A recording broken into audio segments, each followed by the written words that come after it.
ఇంకొక ప్రధానమైన అంశం రాష్ట్రంలో ఈ మధ్య మీరు సినిమాలకు సంబంధించిన పైరసీని దానికి సంబంధించి మేము కేసును ఛేదించినామని సజ్జనారు సినిమా ప్రముఖులంతా ఒక పెద్ద ప్రెస్ మీట్ పెట్టారు. రవి అని ఒక అతన్ని అరెస్ట్ చేసిర్రు. ఇక్కడి వాడే, తెలుగు రాష్ట్రాలకు సంబంధించిన వాడే, కరీబియన్కి సంబంధించిన పౌరసత్వం తీసుకొని వివిధ దేశాల్లో సర్వర్స్ని వీటన్నింటిని హ్యాక్ చేసి సినిమాలు ఈ ఐబొమ్మ దీంట్లో అప్లోడ్ చేస్తున్నాడు. దాన్ని ప్రజలు చూస్తున్నారు.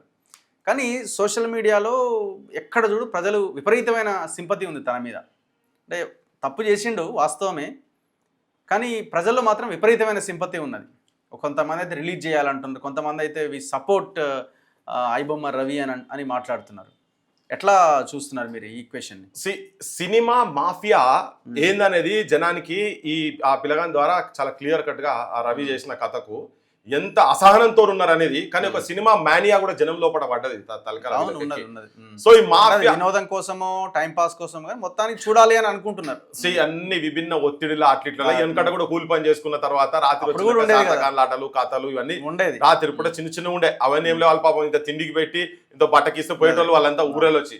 కానీ వాళ్ళు ఇయ్యాల ఈ కొంతమంది ఈ బ్యాచ్, ఈ రంగులేసుకునే బ్యాచ్ కొంతమంది కొన్ని కుటుంబాలు 10-15 కుటుంబాలు బోత్ ఇక్కడ తెలంగాణ ఆంధ్ర ప్రజలను దోపిడీ చేస్తున్నారు. వాళ్ళు సినిమా హాల్కు నువ్వు వచ్చిందంటే ఫస్ట్ 2 వారాలల్లో 800-900 టికెట్లు, 1000 రూపాయల టికెట్లు. దానికి అది దోపిడీకి అసలు ఎక్కడంటే అడ్డుకట్టలు లేకుండా ప్రభుత్వాలు కూడా ఈ సెలబ్రిటీస్ను పక్కకు పెట్టుకోగానే ఈ ముఖ్యమంత్రులు మంత్రులు వీళ్ళు కూడా అసలు వీళ్ళు గోపోలరైనా ఓటేసి మిమ్మల్ని గెలిపిస్తే వీళ్ళు పోయి వాళ్ళ చుట్టూ తిరుగుతున్నారు. సో జనానికి ఏమైపోయిందంటే వెక్స్ అయిపోయారు. ఈవెన్ నువ్వు సినిమా టాకీస్ పోతే పాప్కార్న్ చిన్నప్పుడు ఇళ్ళలో పోయినావు అనుకో, చిన్నపిల్లలు పట్టుకపోతే ఆ గంటన్నర కూర్చున్న తర్వాత ఏదో తినాలని ఉంటుంది. పిల్లలు జనరల్ గా 1-2 గంటలకు ఏదో తింటారు కదా, చాక్లెటో బిస్కెటో టైప్ లా. నువ్వు ఆడి పోయినప్పుడు పాప్కార్న్ ఏది తీసుకోపోనియకపోతే లోపలికేం తీసుకోపోనియకపోతే పాప్కార్న్ 100 రూపాయలేనా, చిన్న కూల్ డ్రింక్ అంటే 100 రూపాయలు, ఇంత సమోసా తిందామంటే అది గంతేనా, శాండ్విచ్ పెడదామంటే అది గంతేనా. అంటే క్షౌరం చేసుడే వీళ్ళంతా. సినిమా చూద్దామని పుసుకున్నాళ్ళకి పోతే 2000-3000 ఆ దరిద్రం, ఓ కాన్సెప్ట్ లేదు, పాడు లేదు, జనానికి ఏదో ఎంటర్టైన్మెంట్ గురించి అని చెప్పిపోతున్నా. అయితే ఇప్పుడు నువ్వు ఎప్పటి దాకానైతే సినిమా వల్ల ఈ దోపిడి తప్పదో అప్పటి దాకా ఈ పైరసీ రవి కాదు ఇంకో సూర్యనో ఇంకెవరో రూపంగా అది రావాల్సిందే. సురేషో నరేషో ప్రవీణ్ రూపంగా మళ్ళీ వస్తూనే ఉంటుంది, ఆపేది కాదు. ఎందుకు ఇంత సింపతి వస్తుందంటే సినిమా వాళ్ళు కూడా అర్థం చేసుకోవాలి, గవర్నమెంట్ కూడా అర్థం చేసుకోవాలి. ఏంటంటే వాళ్ళు ఎంత ఘోరంగా సఫర్ అవుతున్నారు ఇటువంటి వాళ్ళతోనని. ఏంది రఘు, ఒక్కొక్కడు 50 కోట్లట, 60 కోట్లట, 100 కోట్లట. ఒక సినిమా తీస్తే ఒక హీరోకు 100 కోట్లు. ఏంది ఎక్కడికెళ్ళి 100 కోట్లకు ఎవరు దానికి అకౌంటబిలిటీ ఏంది, ఎక్కడికెళ్ళి వస్తున్నాయి, ఎంత ట్యాక్సులు కడుతున్నారు, అది ఎక్కడ పెడుతున్నారు, ఆ పైసలు ఎక్కడ పెడుతున్నారు? వాళ్ళు తీసుకునే రెమ్యునరేషన్ ఎక్కడిది? జనం డబ్బులే కదా. జనము మీరు ఫస్ట్ 2-3 వీక్స్ లో టికెట్ రేట్లు పెంచి వాడికి నిర్మాత చేతిలో పోస్తున్నారు. ఇది క్లియర్ కట్ గా దోపిడే కదా. దానికి మినిమం ఉండాలి, బేర్ మినిమం ఉండాలి. ఇప్పుడు ఒక సినిమాలోకి ఆయన తీస్తానేమో 50 రూపాయల టికెట్ అయినా నాకు వర్కౌట్ అవుతుంది అంటాడు, ఒక ఆయన 70 రూపాయలైనా వర్కౌట్ అవుతుంది అంటాడు. నువ్వు 50-70 రూపాయలకు నేను సినిమా టాకీస్లో ఇవ్వాలి. ఎందుకు టాకీస్లో ఎందుకు ఇవ్వాలంటే ఈ సినిమాలు అన్ని కొంతమంది చేతుల్లో ఉన్నాయి, టాకీస్లు అన్ని కొంతమంది చేతుల్లో ఉన్నాయి. నువ్వు తక్కువ సినిమా టికెట్ తక్కువ పెట్టి నేను చూపిస్తా అంటే కూడా థియేటర్లు ఇచ్చే పరిస్థితి లేదు. ఇది పెద్ద మాఫియానా కొడుకులు మొత్తం సినిమా వాళ్ళు మొత్తం పెద్ద చిరంజీవి కావచ్చు, నాగార్జున కావచ్చు, వెంకటేష్ కావచ్చు, వీళ్ళు ఎవరైనా కావచ్చు, ఓకే వీళ్ళంతా పెద్ద మాఫియాగా వీళ్ళు. వాళ్ళని పక్కకు పెట్టుకొని మా ఊళ్ళు పోలీసు వాళ్ళు ప్రెస్ మీట్లు పెడతా ఉన్నారు. అంటే ఇప్పుడు ఫస్ట్ ఆఫ్ ఆల్ ఇవన్నీ అయితే ఆపాలి కదా. మరి వీళ్ళ దగ్గర ఎక్కడికెళ్ళి వస్తున్నాయి ఈ పైసలని? జనం దగ్గరికి వెళ్ళి కదా. జనము మిమ్మల్ని హీరో వర్షిప్ చేస్తున్నారు. కానీ జనం కూడా అర్థం చేసుకోవాలి ఏంటంటే వీళ్ళంతా మన జేబులు క్షౌరం చేస్తున్నారు, అంతే కత్తిరించి తీసుకుంటున్నారు. ఆ లేనోనికి మనం కూడా ఏంటంటే ఎంటర్టైన్మెంట్ కావచ్చు, హీరో వర్షిప్ ఒకరి దగ్గర మీద పెరగంగానే ఇక నేను తీసినా పోతాం, ఎన్ని పైసలైనా పర్వాలేదు, ఇంట్లో అవసరమైతే అన్ని అమ్ముకొని పోయినా పర్వాలేదు, కానీ అట్లా పోతున్నారు. ఇది గవర్నమెంట్స్ కూడా దీని మీద ఇప్పుడు ఈయన రేవంత్ రెడ్డి కూడా వచ్చిన తర్వాత ముచ్చట లేదు, సవాలే లేదు, మీరు ఫస్ట్ 2 వీక్స్ టికెట్ ధర పెంచే సమస్యనే లేదు, నేను ఇచ్చే సవాలే లేదని చెప్పిన తర్వాత ఇచ్చిండు, మళ్ళీ పెంచిండు. ఏం లేదు, ఇదంతా మళ్ళీ బూటుబుటాని లోపల కూడా మాట్లాడుకోవాలి. ఆ టికెట్ కింద ఈయనకు రేవంత్ రెడ్డికి ఇచ్చినట్టున్నారు.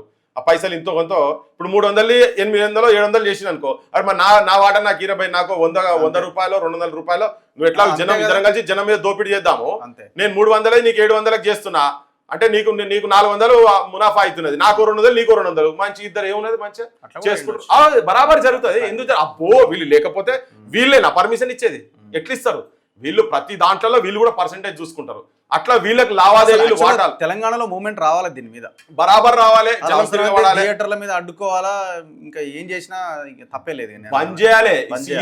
ఈ సినిమాలు చూసుడు అనేది ఈ లంగా ఆర్టిస్టులు, ఈ లంగా కథలు ఇవన్నీ ఇవన్నీ దోపిడే కదా. ఇప్పుడు వీళ్ళు చేస్తున్నంత దోపిడే. ఇప్పుడు జనము ఎంటర్టైన్మెంట్ కావాలనుకుంటే ప్రతి ఒక్కరికి ఇది క్షౌరమే మొత్తం చేస్తున్నంత. సో ఇదంతా మళ్ళీ అగైన్ ఇల్లీగల్ మనీ. ఎట్లకెళ్ళి 100 కోట్లు ఎట్లకెళ్ళి వస్తాయి, 1000 కోట్లు, 2000 కోట్లు, 3000 కోట్లు అంటే అందరి మెయిన్ హీరోలకి షాపింగ్ మాల్స్ పెద్ద పెద్ద ఇవి. ఈ సందర్భంలో నేను ఒక చెప్పాల్సింది ఏంటంటే, తెలంగాణలో ఎంత అద్భుతమైన స్టోరీలు కావచ్చు, మ్యూజిక్లు కావచ్చు, ఆర్టిస్టులు ఉన్నట్టు ఒక బలగం మూవీ ఒకటి సరిపోతుంది వాళ్ళకు. ఉదాహరణకు ఒక 1000 కోట్లు పెట్టి ఒక ఫెడరేషన్ వేసి ఒక 20 మంది తెలంగాణలో కలుపుకొని ఒక 5 మంది ఇక్కడ ఉన్నటువంటి డైరెక్టర్లు, దిల్ రాజ్ అంటాడు కాదు, బ్రోకర్ అక్కడ వాళ్ళకంతా గసంటోళ్ళు కాదు, వాళ్ళంతా అల్లకి పోయిన వాళ్ళే. సో ఈ టూత్ పాలిష్ గన్లు కాకుండా నిజమైన ఇక్కడ ఉన్నటువంటి మట్టి బిడ్డలు, కొంతమంది మ్యూజిక్ డైరెక్టర్స్ ఉంటోళ్ళు కావచ్చు, కొంతమంది యాక్టర్స్ ఒక 20-30 మందికి పెట్టి ఒక కమిటీ వేసి, నువ్వు సినిమాలు దీనిపై సబ్సిడైజ్ రేట్ తోటి మీరు ఒక 1000 కోట్లు కనుక ఇచ్చి, ₹1 కోటి 2 కోట్లు ఇస్తాం, మీరు సినిమా తీసి ముంగడ పెట్టండి అని చెప్పని తీసుకొస్తే తెలంగాణ మొత్తం మీరు చూడండి, ఈ రంగం మొత్తం, సినిమా రంగం మొత్తం ఇట్లా వెలుగుతుంది. ఒక్కొక్కడు అన్ని మలుచుకొని పోయి చెన్నై, బాంబేలో పోయి కూర్చోవాలి. వీళ్ళందరూ ఒక్కొక్కడు ఎంత అంటే బాన్ ఆర్టిస్ట్ ఉన్నారు తెలంగాణలో. ఇప్పుడు ఇంకొకటి తెలంగాణ సినిమాని నడవనిస్తలేరు తెలంగాణ డైరెక్టర్లు, నిర్మాతలకు అవకాశం లేదు, హీరోలకు కానీ ఇంకోరికి క్యారెక్టర్ ఆర్టిస్టులకు కూడా. ఇప్పుడు వీళ్ళు అంటున్నారు మా సినిమాలు బతుకుతలేవు, వాడు పైరసీ చేస్తున్నాడు అని. మరి చిన్న సినిమాలను వీళ్ళే చంపుతున్నారుగా, వాంటెడ్ గా థియేటర్స్ ఇవ్వరు కదా బై డిజైన్. మిమ్మల్ని ఏం చేయాలి బై డిజైన్. అసలు ఫస్ట్ వీళ్ళని లోపడాలి అన్ని. అదే అంటున్నా, ఇప్పుడు అదే ఉల్టా వీళ్ళే దొంగలు అన్నట్టు ఉన్నది. వీళ్ళు చేస్తున్న పనే కదా ఇదంతా. అసలు వీళ్ళ మీద యాక్షన్ తీసుకోవాలి. నీకు బతకనియర్ తెలుసా, మంచి స్టోరీ ఉన్నది అనుకో, ఎవరన్నా చాలా జరుగుతున్నాయి సినిమాలలో, మంచి వాళ్ళు ఇక్కడ స్టోరీ తీసుకుపోయి పెట్టంగానే అది నాకు చలో ఇంకా ఎంత జస్ట్ మినిమం 20,000, 25,000, 30,000, 40,000, 50,000 వీళ్ళకి ఖుషి అయిందంటే నా స్టోరీ అని బయటకు వచ్చి చెప్పుకుంటారు. లేదు వాళ్ళ పేర్లు పెట్టుకుంటారు, అది హిట్ అవుతుంది. బలగంది కూడా అట్నే కదా. ఇప్పుడు దిల్ రాజు నడవనీయకుంటే థియేటర్లు నడవనీయకుండా చేసి వీళ్ళు సినిమాలను ఒత్తిడి చేసి కార్నర్ చేసి తీసుకునేటువంటి ఉదంతాలు చాలా ఉదాహరణలు మనకు కనబడుతున్నాయి కదా.